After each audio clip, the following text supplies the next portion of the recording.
한 발 더 깊이 있게 뉴스 속으로 시사인이 만드는 정치라이브 김은재 뉴스인 7월 28일 방송 시작합니다. 안녕하세요. 저는 시사인 김은재 기자고요. 첫 번째 코너 바로 들어가겠습니다. 쏟아지는 뉴스에 어떻게 반응해야 될지 알려드리는 시간 뉴스 리액션입니다. 김여아 기자 안녕하세요. 죄송합니다. 나경희 기자. 네, 나경희 기자입니다. 안녕하세요. 1년 동안 일에 배이다 보니까 저도 모르게 오늘 날씨가 너무 더워가지고. 이야기했습니다. 네. 나경희 기자 세 번 사과의 의미로 불렀습니다. 네. 자, 너무너무 더운 와중에도 아주 신인규 변호사님 안녕하세요. 네, 안녕하세요. 신인규입니다. 네, 첫 번째 코너 바로 들어가도록 하겠습니다. 네, 특검 이준석 자택 사무실 압수수색. 네, 김건희 특검에서 이준석 개혁신당 당대표 자택과 사무실을 압수수색했습니다. 네, 김건희 특검팀에서 명태균 씨 공천 개입 의혹과 관련해서 이준석 개혁신당 대표를 피의자로 입건을 하고 강제 수사에 나섰습니다. 당시 대통령이었던 윤석열 씨가 2022년 지방선거 보궐선거를 앞두고 명태균 씨로부터 여론조사를 무상으로 받은 대가로 김영선 전 의원이 공천받도록 해줬다는 의혹을 받고 있죠. 그래서 이준석 당대표는 그 당시에 국민의힘 당대표였습니다. 명태균 게이트를 폭로했던 강혜경 씨도 특검팀 조사를 앞두고 윤상현 당시 공관위원장의 결정도 필요했었고 당대표였던 이준석 대표도 관여가 있었다 라고 말한 바가 있습니다. 압수수색 당하기 하루 전인 어제는 이준석 의원이 개혁신당 전당대회에서 당대표로 선출되기도 했었는데요. 단독 출마여가지고 찬반 투표를 거쳤는데 98.2%라는 산술로 무난히 통과가 됐습니다. 앞서 지난해 1월에 이 의원이 개혁신당의 첫 단대표가 됐을 때는 무려 만장일치로 추대된 바가 있기 때문에 98.2라는 수치가 놀랍지는 않은데 7명이 출마한 최고위원 선거에서는 김성열, 주이삭, 김정철 후보 3명이 당선이 됐습니다. 그리고 내일 국회 윤리특별위원회가 꾸려지고 거기서 그동안 접수된 국회의원 징계안들을 논의할 예정인데요. 지금 현재 22대 국회 징계안이 29건이 접수되어 있는 상태입니다. 그 중에서 이제 개혁신당 한 건이 있는데 그게 바로 이준석 대표입니다. 그래서 지난 대선 TV 토론 때 이른바 젓가락 발언으로 국민들에게 엄청난 충격을 줬는데 앞서 3주 전에 국회 국민동의청원에 이준석을 제명시켜달라라는 청원이 종료가 됐는데 무려 60만 4,600여 명의 동의를 모아서 역대 청원 중 가장 동의를 많이 받은 2위 청원으로 기록이 됐습니다. 참고로 1위는 지난해 이제 143만여 명의 동의를 받은 윤석열 대통령 탄핵 소추안 즉각 발의 요청 청원이었습니다. 네, 먼저 이준석 의원에 대한 압수수색부터 짚어보죠. 이 의원은 시기가 공교롭다라는 이야기를 하고 있고요. 이기인 전 개혁신당 최고위원 같은 경우에는 정치보복이다라는 주장까지 하고 있거든요. 이에 대해서 신인규 변호사님 어떻게 생각하십니까? 우선은 시기가 공교롭다는 이야기는 공교로울 정도로 늦었죠. 수사가 매우 지체된 면을 저는 지적을 하고 싶고요. 이걸 갖다가 보복이다라고 이야기를 하게 되면 사실 두 가지 문제가 생기는데요. 첫 번째는 내로남불 프레임의 가치입니다. 왜냐하면 네. 이재명 대통령에 대해서 과거에 수사받아라라고 강하게 촉구했던 이준석 의원의 모습이 좀 떠오르는 면이 있고요. 그리고 이걸 갖다가 보복이다라고 해버리면은 사실상 윤석열의 주장과 똑같습니다. 보수를 말할 자격을 잃어버린다. 그러니까 이 두 가지의 면에서는 사실 합법적인 특검에 대해서 저는 죄가 있는지 없는지 여부를 수사를 통해서 들여다보는 과정과 절차 아니겠습니까? 거기에 대해서 너무 위축될 필요가 없고 죄가 없으면 당당하게 수사를 받으면 되고요. 숨는 자가 범인이기 때문에 숨지 않으면 될 일이다. 그래서 제가 방금 인용한 떳떳하면 수사받아라. 숨는 자가 범인이다라는 것은 국민의힘에서 이준석 의원이 당대표 시절에 선거에서 썼던 캐치프레이즈다. 이렇게 정리하겠습니다. 네. 게다가 오늘 지금 이제 관련해서 글을 쓰셨는데요. 우원식 의장에게 이준석 의원을 엄벌해야 된다라고 하는 공개 서한이거든요. 어떤 맥락에 쓰셨는지 좀 더 말씀해 주시겠어요? 우선은 엄벌 여부는 국민적 눈높이를 국회가 판단을 해서 자정작용이라고 하는 제명권 행사를 할 것인지 여부를 지금 국민들이 묻고 있다라는 걸 제가 다시 한번 촉구를 한 것이고요. 이번에 제가 우원식 국회의장께 공개 서한을 보낸 이유는 의장께서 국민들 앞에 약속을 하셨거든요. 예. 국회가 일하는 국회가 될 뿐만 아니라 윤리특위를 만들어서 국민들의 뜨거운 그 민심에 반응하겠다. 스스로 약속하신 부분에 대해서 지금 시간이 굉장히 지체되고 지연되고 있는데 여전히 국회가 개점 휴업 상태로 윤리특위를 열지 않고 지금의 이준석 의원이 당시 후보 시절에 했던 그 만행에 대해서 아무런 책임을 묻고 있지 않기 때문에 전 거기에 대해서는 국민들의 60만 명이 넘는 그 청원 동의, 제명에 관한 청원에 대해서 전 국회가 응답을 반드시 해야만 하고 안 하면 저는 끝까지 그 안 하는 부분에 대해서도 저는 문제를 삼을 것이다라는 그런 공개적인 촉구의 뜻이다 이렇게 이해하시면 될 것 같습니다. 아, 예, 제가 오늘 글 쓰셨다고 했는데 20시간 전이니까 어제이신 건가요? 어제 밤에 썼습니다. 아, 예. 예. 이게 또 여러 가지 시간을 고려해서 또 우리 신인기 변호사님이 쓰신 게 아닌가라는 생각이 드는데요. 그러면 이준석 의원이 현재 이제 해당 혐의에서는 피의자로 압수수색 영장에 적시됐다 이렇게 보도가 나오고 있거든요. 이 특검은 어떻게 수사해야 된다고 보십니까? 그러니까 우선은 지금 이준석 피의자에 대한 혐의가 굉장히 중합니다.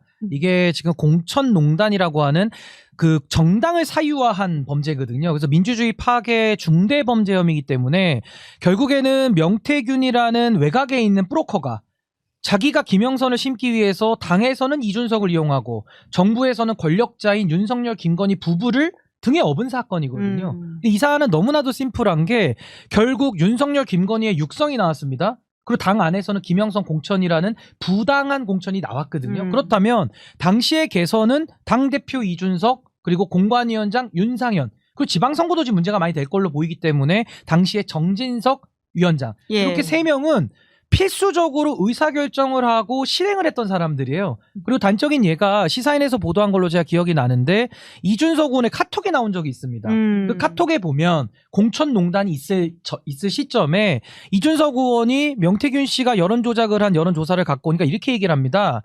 함성득 교수를 통해서 저걸 윤상현 공관위원장한테 토스해주세요. 넘겨주세요.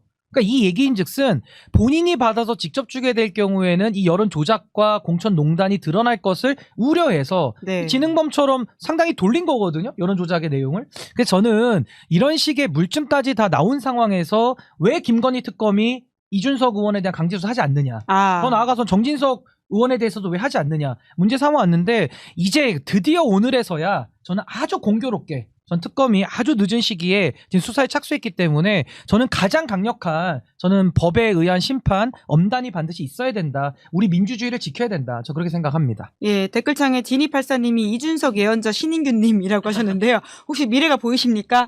뻔히 보이죠. 근데 지금 미리 얘기하면 예. 재미가 떨어지고 예. 그 부분은 이제 제가 딱 진행되는 상황을 보면서 앞으로 계속 말씀을 좀 드리도록 할 텐데 아마 이준석 의원은 하나 분명한 건요. 정치 쟁점화로 이 프레임을 바꾸려고 하는 것 같아요. 근데 그 노력은 실패한다. 전 그렇게 봅니다. 네, 저희 2부에서 명태균 관련된 보도를 계속해왔던 주진우 기자 나오시니까요. 그 이야기 여쭤보도록 하고요. 두 번째 뉴스 넘어가겠습니다. 윤상현 22년 재보궐 당시 윤석열과 통화. 네, 공천 관련 의혹과 이어지는 아이템인데 주말 사이 특검에서 윤상현 의원이 출석했죠. 그리고 윤석열 씨와 통화한 사실도 인정했다고요? 네, 맞습니다. 어제 김건희 특검팀에서 윤상현 의원을 소환 조사했는데요. 조사에서 윤 의원이 지난 2022년 국회의원 재보궐선거 당시에 김영선 전 의원 공천과 관련해서 당시 대통령 당선인이었던 윤석열 씨와 통화를 했다고 진술을 했습니다. 아까도 잠깐 말씀드렸던 그 공천 의혹과 관련된 일인데요. 2022년 5월 9일 취임 하루 전날 윤석열 씨가 명태균 씨에게 전화를 해서 김영선이 해주라 했는데 당에서 말이 많다. 내가 상현이, 윤상현 의원이죠. 상현이한테 한 번 더 얘기할게. 걔가 공관위원장이니까 라고 말한 통화 녹음 내용이 공개된 바 있습니다. 그래서 이후에 실제로 윤 의원이 윤석열 씨로부터 전화를 받았다는 사실을 인정을 한 겁니다. 심지어 윤 의원은 이 통화 내용이 김 전 의원 공천 관련 내용이었다. 라는 점도 인정을 했다고 전해집니다. 하지만 다만 윤 의원이 윤 전 대통령과 통화한 뒤에 관련 내용을 공관위에 전달하지는 않았다라고 진술한 걸로도 파악이 됐습니다. 그리고 특검 소식 조금 더 전해드리면 내란 특검팀이 아까 오후 2시쯤에 이상민 전 행안부 장관에 대해서 이제 구속영장을 청구를 했고요. 그리고 최상병 특검팀에서는 오늘 오전 수사 외압 의혹 당시에 대통령실, 국방부, 해병대 사령부 이렇게 여러 차례 소통을 했던 박진희 전 국방부 군사보좌관을 소환 조사를 했습니다.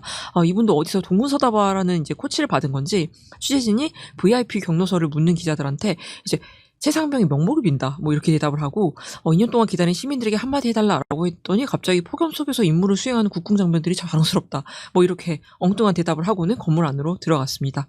그리고 마찬가지로 최상병 특검 조사를 받고 있는 김기환 전 사령관이 오는 2학기부터 단국대 해병대 군사학과에서 2학년 학생들을 대상으로 이제 전쟁사를 가르칠 예정이라고 해가지고 지금 논란이 일고 있는 중입니다.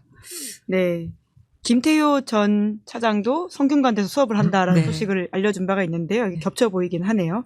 윤상현 의원이 드디어 윤석열 씨와의 통화 내용을 인정했다라고 하는 것은 어떤 의미입니까? 그러니까 이제 결국에는 이 사안이 본질은 굉장히 단순한 게 이미 윤석열, 김건희 부부의 육성 그러니까 그 김영선 공천을 주라라고 하는 여러 가지 그 소위 말하는 정당의 공천을 사유화하는 증거가 이미 다 나왔고 국민들이 들었기 때문에 사실 윤석열 김건희 쪽의 이 혐의 입증은 어렵지가 않습니다. 근데 문제는 당내에 공범들이 지금 많이 있는 건데 그 공범들 중에 지금 피의자 이준석에 대해서는 오늘 압수수색 영장이 들어간 거고 또 그다음에 정진석에 대해서도 수사가 필요한 것이고요. 그다음에 지금 윤상현 의원에 대해서는 어쨌든 이분이 지금 공관위원장이었고 당시에 상현이가 갖고 오라고 했던 그 육성이 윤석열 씨 입으로부터 이미 나왔기 때문에 이 부분에 대해서 윤상현이라는 사람이 인정하느냐 여부 이 부분이 굉장히 특검에서는 궁금했을 거거든요. 그래서 이번에 본인의 혐의를 윤상현 의원이 인정을 했고 그런 차원에서는 윤상현 의원 입장에서 본인이 이 사안을 다 뒤집었을 이유가 없다. 결국에는 본인이 인정을 하고 어차피 피할 수 없는 증거라면은 자백을 통해서 오히려 본인의 양형을 떨어뜨리는 전략으로 아마 선회를 한 걸로 보이고요. 아마 저런 전략을 통해서 모든 책임은 본인의 윗선 이준석 당대표와 명태균 그리고 윤석열 김건희 부부에 대해서 책임을 더 떠넘기고자 하는 본인의 나름의 좀 계산이 깔린 그런 인정 아니냐. 그리고 아마 사실관계를 부정하기에는 너무나도 많은 그 객관적 증거들을 특검이 갖고 있기 때문에 아마 부인하는 것이 상당히 어렵겠구나라는 현실적 판단을 한 것으로 보입니다. 네, 근데 게다가 장제원 전 의원과 통화했다라고 하는 부분도 진술했다라고 알려져 있는데요. 이건 어떤 의미입니까? 글쎄요, 뭐 장제원 의원 얘기가 나올 수밖에 없는 것이 당시에 장제원 의원은 2022년도로 회귀를 하면 원조 윤핵관이고 또 당선인 비서실장을 했고 초기에 대통령실을 세팅을 했던 당시 이제 원조 윤핵관이거든요. 그렇기 때문에 아마 장제원 의원과 관련된 여러 가지 사안들도 전 조사 대상이 됐을 걸로 보이고 아마 그 부분에 대해서 지금 수사 대상자들은 전원이 자기 유리한 쪽으로 이 사안을 만들고 싶어 한다. 그러니까 결국에는 자기 유리한 쪽으로 지금 판을 만들어가고 싶어 하기 때문에 전 상당 부분 진실에 부합한 그런 내용들이 저는 특검에서 좀 파악하기가 용이해졌다. 전 그렇게 판단합니다. 네, 세 번째 뉴스 넘어가 볼까요? 네, 권영세, 이양수 3년 당원권 정지? 네, 국민의힘 감사위에서 이런 징계를 했는데 또 윤리위에다 청구한다라는 거죠? 네, 지난주 금요일에 있었던 일인데요. 지난 대선에서 국민의힘 지도부가 김문수 대선 후보를 한덕수 전 총리로 바꾸려고 했던 이른바 후보 교체 시도 사건이 있었잖아요. 그래서 이 일에 대해서 국민의힘 당무감사위에서 권영세 전 국민의힘 비상대책위원장과 이양수 전 선거관리위원장에 대해서 당원권 정지 3년의 징계를 당 윤리위원회에 청구하기로 결정을 했습니다. 당연히 두 사람은 수용할 수 없는 결정이다라고 반발하고 나섰는데 여기에 한 사람이 빠져 있어요. 권성동 당시 원내대표인데 왜 권 의원은 징계를 받지 않느냐 이렇게 기자들이 질문을 하니까 권 전 원내대표가 다른 비대위원과는 달리 비대위원장이나 선관위원장만큼 특별히 책임질 만한 행위를 한 일은 없다. 이렇게 대답을 했다고 합니다. 네, 관련해서 권성동 의원이 왜 빠졌는지를 많이들 궁금해하시는데요.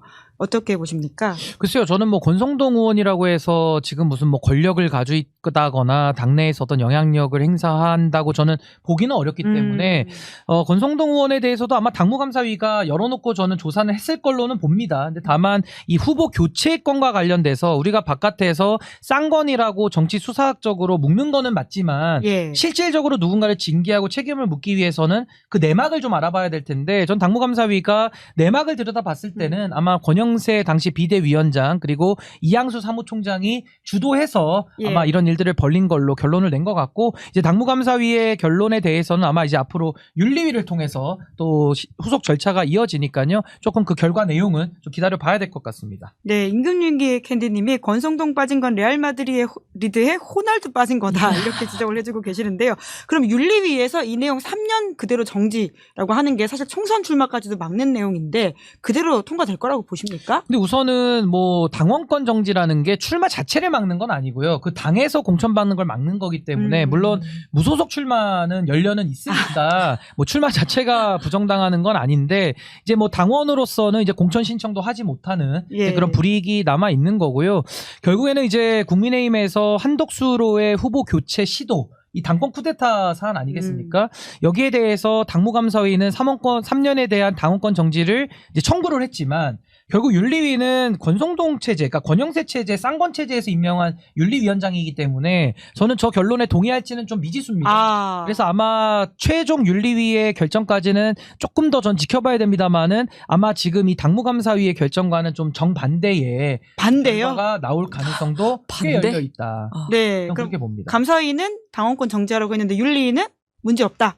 나온다고요? 이제 왜냐면 와. 권영세 비대위원장 시절에 임명된 윤리위원장이기 그렇죠? 예. 때문에 아마 코드를 좀 비슷하게 할 가능성도 있고 또 하나의 가능성은 지금 어차피 이제 전당대회가 예정돼 있거든요. 국민의힘도 이제 8월 22일이 지나면 새로운 당대표가 뽑힐 거기 때문에 아마 이 징계 청구에 대해서도 아마 윤리위가 뭉개는 아마 그런 결정을 할 수도 있고요. 이 부분은 조금 열어놓고 한번 지켜봐야 될 것 같습니다. 네, 네 번째 뉴스 넘어가 볼까요? 네, 이재명 대통령 SPC 공장 찾아 산재 질타. 네, 그곳을 찾아서 월급 300만 원 받는 노동자라고 해서 목숨값이 300만 원은 아니다. 이렇게 비판했죠. 네, 제빵회사죠. 파리바게트, 삼립, 샤니 같은 이제 수많은 제빵 브랜드를 거느리고 있는 SPC에서 산재가 끊이지 않고 발생을 하니까 이재명 대통령이 직접 공장을 찾은 겁니다. 이것도 지난주 금요일에 있었던 일인데요. 공장을 찾은 이재명 대통령이 알다시피 저도 노동자 출신이고 산재 피해자이기도 한데 수십 년 세월이 지났음에도 여전히 노동 현장에서 죽어가는 노동자들이 너무 많다라고 지적을 했습니다.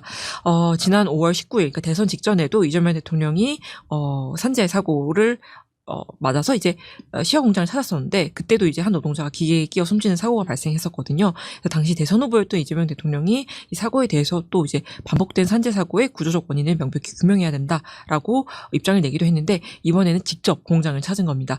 그래서 이재명 대통령이 방문하고 나서 불과 이틀 만에 SPC가 생산직 야근을 8시간 이내로 제한하겠다라는 조치를 발표했습니다.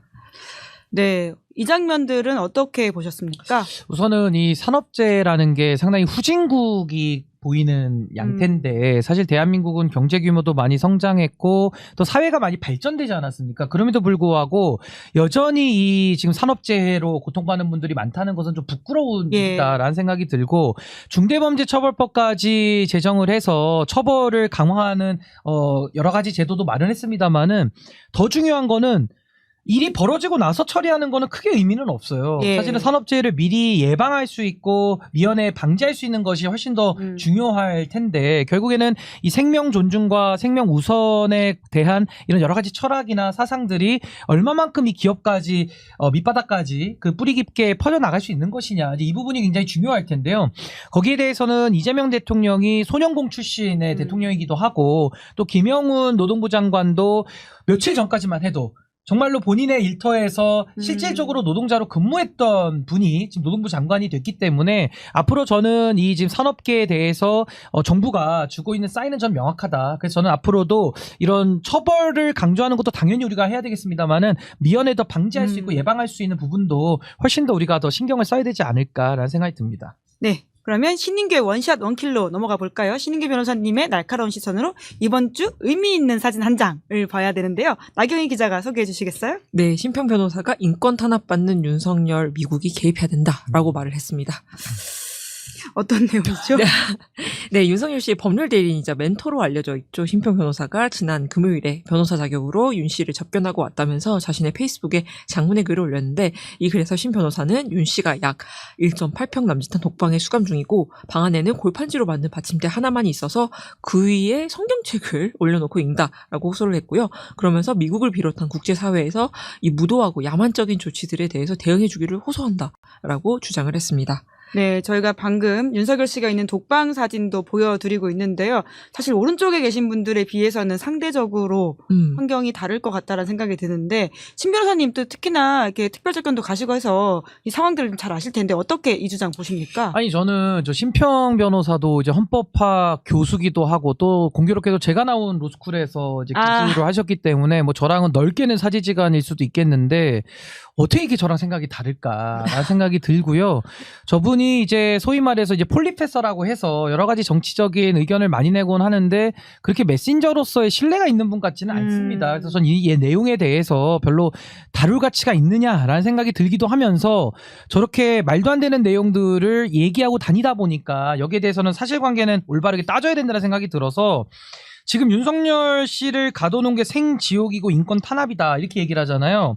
그럼 저는 반대로 윤석열 씨가 과거 검찰총장까지 지내면서 20년 근무한 걸 제가 전제로 잡으면 1년에 300명만 구속시켜도 6,000명이거든요. 6,000명을 그러면 매년 본인은 생지옥과 인권 탄압에 장으로 보낸 것이냐라고 되묻지 않을 수가 없는 겁니다. 지금 서울구치소에서 똑같이도 아니죠. 사실상 많은 특혜 속에 강제 구인도 안 하고요. 기존에 그 대통령직을 가지고 구속됐을 때는 헤어 메이크업까지 시켜줬거든요. 헤어 메이크업 시켜주는 독방과 생지옥과 인권 탄압하는 데가 어디 있습니까? 그러니까 저는 국민들을 상대로 저런 식의 법조인이신 분이 그 말도 안 되는 얘기로 좀 선전선동을 하는 것은 좀 매우 지양돼야 되는 것이고 저거는 사실관계도 맞지도 않다. 그리고 윤석열 씨의 내란 수괴 혐의에 대해서 심평 변호사가 가진 저런 세계관이라면요. 그럼 처벌하지 말자는 얘기 아닙니까? 그럼 대한민국 내란의 일상화를 그럼 허용하자는 얘기입니까? 그러니까 이거는 법률에 있는 여러 가지 그런 정의의 관점에서도 맞지 않는 내용들을 자꾸 이야기하고 있다. 자중하는 것이 좋겠다라는 생각이 듭니다. 네, 평생 재소자 인권 신경 쓴 적은 있긴 하냐 이런 지적을 해주시는 분도 계시다는 말씀 전하면서 오늘은 여기까지 하겠습니다. 두 분 감사합니다. 네, 감사합니다. 예, 저는 광고 안내하겠습니다. 여러분들은 보험을 어떻게 가입하셨나요? 대부분